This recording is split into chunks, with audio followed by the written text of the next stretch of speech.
Hi class, it's me, Mr. Morris, and we're going to do a video on atomic structure and electron configuration. A lot of this video is going to be review, so I'll go kind of fast through those parts, but there's some new stuff too. It's a fairly lengthy set of notes, but again, some of this is review. So I want to start out with some structure of the atom, things that I'm sure that you guys know. Probably could fill this out without me even saying anything. The atom's composed of, and we're talking about the parts of the atom, it's composed of a positively charged center, which we call the nucleus. Let me get a pen here. And the nucleus is made of protons and neutrons.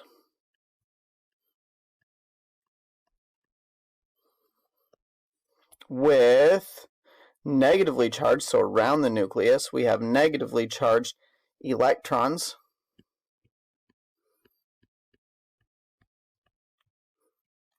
That surround the nucleus. So since we've got these charged particles, we need to talk about Coulomb's law. And you've maybe never heard of Coulomb's law, but you know the basic concept. The basics of Coulomb's law just says that opposite charges attract each other, which you already know, I'm sure. And like charges repel each other. So we're going to talk about attractive and repulsive forces. The force between the charged particles can be explained by this formula below, which you maybe haven't seen before. They talk about it more in physics, but we don't really need to do calculations with this, but we do need to understand the relationship between charges and the distance between them. So let's break this formula down a little bit. F stands for the attractive or repulsive force. It can be either one. Coulomb's constant is that Ke. We don't talk a lot about that in chemistry. And then R is the distance between the charges, so the radius there in the denominator of the fraction. And then we have Q1 and Q2. That's if you've got two particles, you've got Q1 as the charge of the first particle and Q2 as the charge of the second. In AP Chemistry, again, we're not really going to do calculations with this, but you need to be able to understand how the force relates to charges and the distance. So let's just look at a few scenarios. Say that I've got a positive Q1 and I've got a positive Q2. So both of my charges are positive. We're looking at the charges up here in our equation. If they're both positive, that means that we have like charges, so that would be a repulsive force. That's just kind of something that you know because opposites attract and like charges repel. It's a repulsive force. They're repelling each other. And the sign of F, if you look at the formula, positive times a positive, well, the sign of F would be positive according to that formula. Now, if I have the charge of Q1 being positive and the charge of Q2 being negative, I've got a positive times a negative. That would be a negative charge, right? Or a negative sign for F in our formula. Now, positive charge, negative charge, that's opposite. So that would be an attractive force.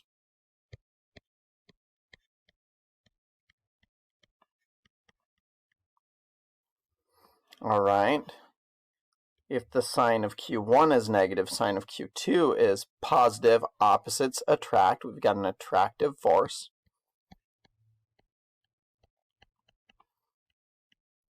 And again, positive or a negative times a positive would give us a negative overall charge.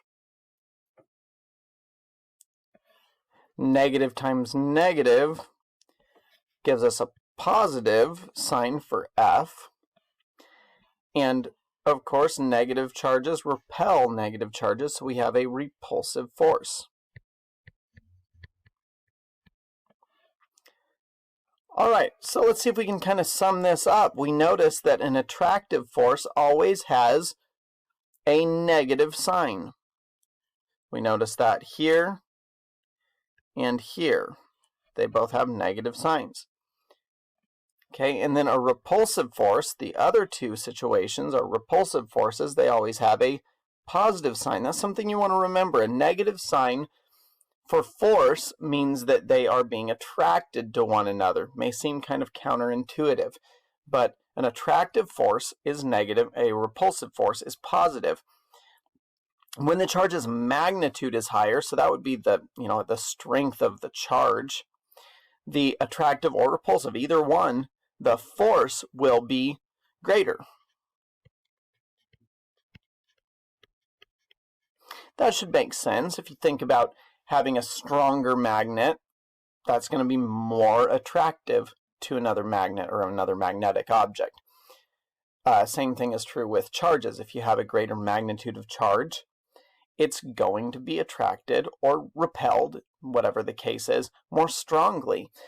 But it also makes sense in this formula, because if you look, we've got Q in the numerator. So if Q is increased, then F needs to be increased as well. All right, what about R? Well, R is in the denominator. Oh, I'm sorry, I'm skipping ahead just a little bit. When the charge's magnitude is lower, the attractive or repulsive force will be lower.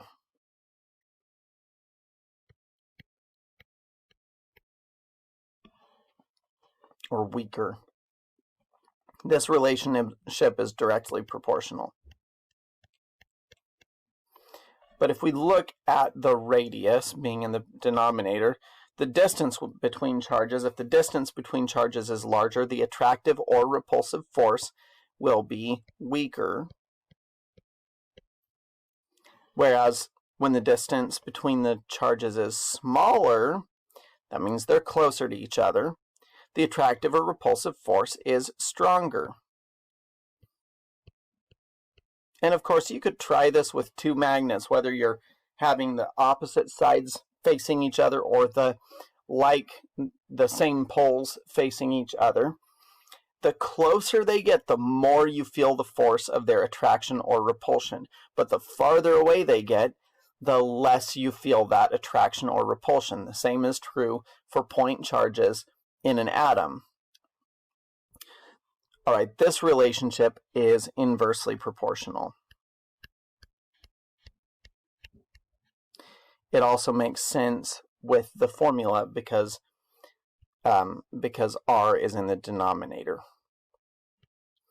All right, going back to something that you have certainly seen before in pre-AP chemistry, electron configurations. And these are very similar to the notes that you went through last year. Electrons basically want three things. They want to be close to the positively charged nucleus, and the reason for that is because opposites attract. So they want to be closer to an opposite charge. The electrons want to be closer to the nucleus. They want to stay far away as much as possible from the other electrons because they're also negative, and like charges repel. And they want to have the smallest amount of energy possible. Electron configurations explain the arrangement of each electron in the atom. Energy levels. Electrons occupy the space surrounding the nucleus. In principal energy levels, so that's the row or the period, the numbered rows on the periodic table, so number 1 through 7. We could number this periodic table right here just kind of to indicate that. 1, 2, 3, 4, 5, 6, 7. Each of those is an energy level. And remember, these two rows at the bottom, that's 6 and 7 as well. Those are in the 6th and 7th period. I'm just going to clean this 5 up, make it look like an actual 5. There we go. So if you're looking at this Bohr atom, the closer you are to the center, the lower the energy the electron is. The farther from the nucleus you are, the higher the energy level. Looking at carbon, it's in the second row right here. It has 2 energy levels because it's in the second period on the periodic table. Barium is way down here. It's in the 6th energy level, so it has 6 energy levels. Then we talk about energy sublevels. Each energy level, so each row, contains at least one sublevel, one or more sublevels. Each energy level contains sublevels that have different energy values, where S is the lowest energy and then F is the highest energy. I'm going to remind you the blocks on the periodic table, the way we label them, helps us to identify how to write electron configurations. So if we just kind of take helium and we're going to move it over here, because for electron configurations, it really just fits better in this little box right here. We could put helium right there. And then this would be the S block, this would be the P block, the D block, and the F block. Remember, helium, we're just going to move that over to that little notch on the periodic table. S, P, D, and F. Orbitals, each sublevel, so we just talked about energy levels. You've got an energy level, then in an energy level you've got a sublevel, and within each sublevel we have one or more orbitals. Each orbital can only hold 2 electrons. Therefore, each sublevel can hold 2 or more electrons. Now let's talk about what we mean by that.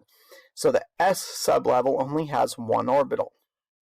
The maximum number of electrons it can hold is 2, because each orbital holds 2. The P sublevel, it's like counting by odd numbers. The P sublevel can hold up to 3 orbitals. And each orbital holds 2, so 3 times 2 is 6. It can have 6 electrons maximum. D sublevel has 5 orbitals and 10 electrons maximum.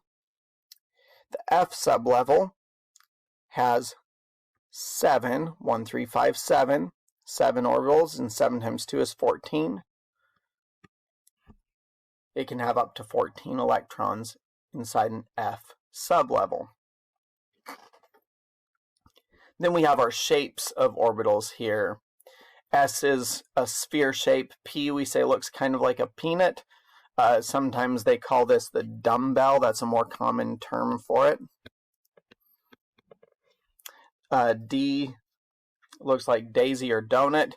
And F is just really, it's very complex. Sometimes we say it just looks like a variety of different types of flowers. But very, very complex looking orbitals when you get to the F sublevel. We have electron spin that we talk about. Electron spin is talking about the direction that it spins on the axis, whether it's clockwise or counterclockwise. Since 2 electrons can reside in a single orbital, each electron must spin in an opposite direction to cancel out the repulsion. There's a rule for that called the Pauli exclusion principle. We'll talk about that in these notes in just a moment. But we have a couple different ways of writing this. One of them is, like you see here, sometimes we'll write it just on top of a line and you still have an up arrow and a down arrow. You might see a single barbed arrow or a double barbed arrow. Either way is fine. Clockwise is generally designated as an upward arrow and counterclockwise downward. We have orbital diagrams. They can be represented by a line or by a box, and electrons are represented by arrows, either up or down. And of course, if they're in the same orbital, they have to be going opposite directions. So the ground state electron configuration is an electron configuration where all the electrons are at the lowest possible energy. That's what ground state means. Think of somebody who's standing on a chair versus somebody standing on the ground. The lowest energy is on the ground, not up on the chair. An excited state electron configuration is an electron configuration where not all of the electrons are at the lowest possible energy. So not all of the electrons are at their lowest possible energy in an excited state electron configuration. All right, rules for ground state electron configuration. Well, we've got a few different rules. The first one is the Aufbau principle. Now, for a long time, I thought that Aufbau was a German scientist's last name, but it's actually not. Aufbau is a German word, but it's a German word that means building. And the way I like to think about this helps me remember what the Aufbau principle is. Aufbau, it's a word that means building, and I have never seen a skyscraper being built from the top to the bottom. I've never seen them build the 13th floor, then the 12th, and then the 11th, and then the 10th, all the way down to the ground. I always see them lay the foundation, and then they build it one story at a time going upward. At least the framing is starting at the ground. And that's basically what the Aufbau principle says. It says electrons will occupy the lowest energy level first. We always start at the bottom. We start at the lowest energy. So this is going to be the strongest attraction from the nucleus, or the protons. If we observe this orbital diagram down here for helium, we've got two different diagrams. One of them is violating the Aufbau principle. The first one is wrong, and the reason it's wrong is because I don't have the first energy level completed. It's not finished. We've got to complete that before we can start building the next layer. That's a mistake. We can't do that. So we get a filled energy level before we go up to the next energy level. Same thing is true when we're talking sublevels. You're going to fill up a sublevel before you go to the next sublevel. All right, our Pauli exclusion principle says that two electrons may occupy a single orbital if they have opposite spins. So they have to have opposite spins. That's the Pauli exclusion principle. This basically says that all electrons are unique. They are individuals and they cannot be exactly the same. This is wrong because they're exactly the same. They're both facing upward. And technically the Pauli exclusion principle says that you can't have two electrons with the exact same set of quantum numbers. That's a more complicated way of thinking about it, but it essentially means the same thing. You can't have two electrons that are in the exact same orbital facing the exact same direction, because then they would be identical. They wouldn't be exclusive. That's how I remember this one. The Pauli exclusion principle means each of them has their exclusive set of quantum numbers, or their exclusive identity. One is up, the other one has to be down. So this is wrong. This is the correct one because they have opposite spins if they're within the same orbital. Hund's rule, the way it's phrased is that electrons must occupy the orbitals with the same spin before the opposite spins can be added. The way I look at this, Hund's rule means that if you have more than one orbital of the exact same energy, so that means they're in the same sublevel, so this only applies to p, d, and f orbitals. They have identical energy.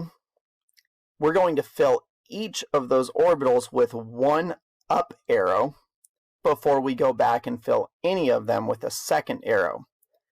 I call Hund's rule the bus rule. And just to help me remember it, sometimes I'll say the Greyhound bus. I know it's corny,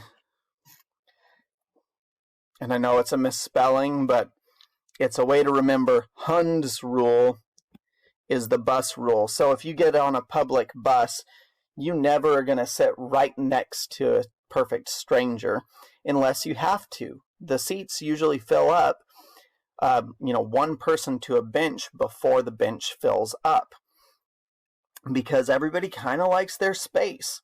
Well, electrons, they like their space. So this is not going to happen because we have an electron pairing up when there's an empty available seat over here. We'll have up, up, up before we have down, down, down. That's what Hund's rule is in a nutshell. All right, we'll do a few electron configurations, and then we're gonna break this video up and start another one. So our complete ground state electron configuration. Well, to do this, I'm going to go ahead and open up a periodic table for us to look at to help with this, which also gives me an opportunity to remind you where you might find it. So if you go to Canvas, we have AP Chemistry Resources near the top, right after the Canvas Resources. Let's see, 1, 2, 3, 4. The fourth thing on the list is AP Chemistry Periodic Table and Equation Sheet from 2019. It's basically the same one that you're going to have on this year's AP exam. And if there's anything significant, I'll update it. But we can use this as a reference. And we'll come back to it in just a second. We're doing hydrogen. Remember, this is our first energy level. And it's the S block. And it's the first element. So hopefully you remember when we're writing electron configurations, we would write 1S1 for that. First energy level, S block, 1 electron. And we would write this as 1S. I usually just draw a line, and we're going to have an up arrow. 1S, 1S with an up arrow. Helium is 1S2.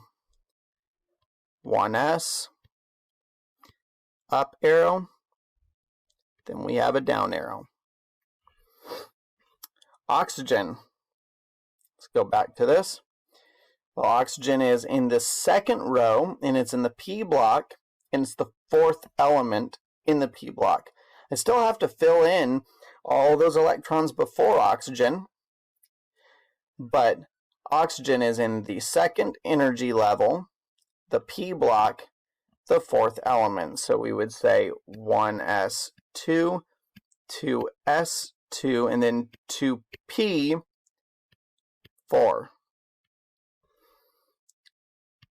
1s, 2 arrows, and then 2s with 2 arrows. And then we have 2p. Remember, p has 3 orbitals in it. And we got 4 electrons. I'm going to do 1, 2. I always do 3 up before I come back. 3. And I have one more I need to do, so I'm going to put that down on the first one. 1s2, 2s2, 2p4. Then we get to phosphorus. Let's check where phosphorus is. It's in the third row. It's going to end with 3p, 1, 2, 3. It's going to end with 3p3. So I could say 1s2, 2s2, 2p6, 3s2, 3p3. That's phosphorus. 1s, 2s, 2p,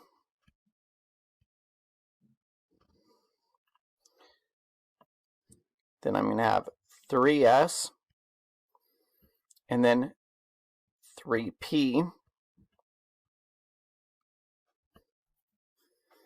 and we're going to fill these in now. 1, 2, 1, 2, 1, 2, 3, 4, 5, 6, 1, 2, 1, 2, and it's 3p3, so 1, 2, 3. That's our orbital diagram for phosphorus. And then let's check where potassium is. Potassium K is in, let's see, 1, 2, 3, 4. It's in our fourth row. It's going to end in 4s1. It's going to end in 4s1. So wow, we're going to go a little ways, aren't we?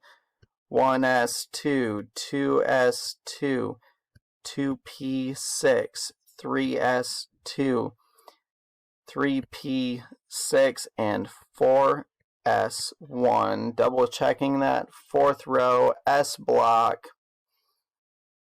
and first electron, first element. So yeah, 1s2, 2s2, 2p6, 3s2, 3p6, 4s1. Let's do our orbital diagram, and I can't write that small, so I'm going to zoom in a little bit. All right, we're going to go 1s,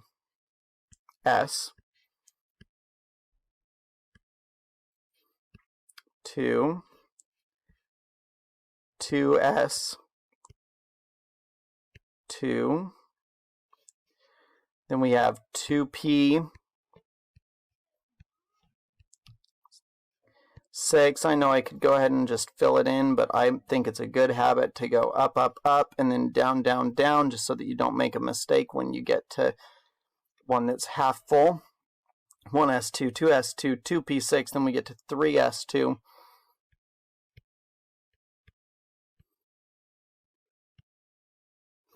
And 3p6.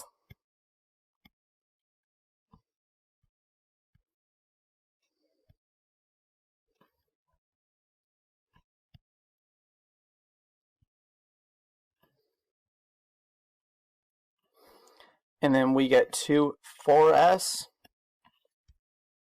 1. So that's just going to be an up arrow.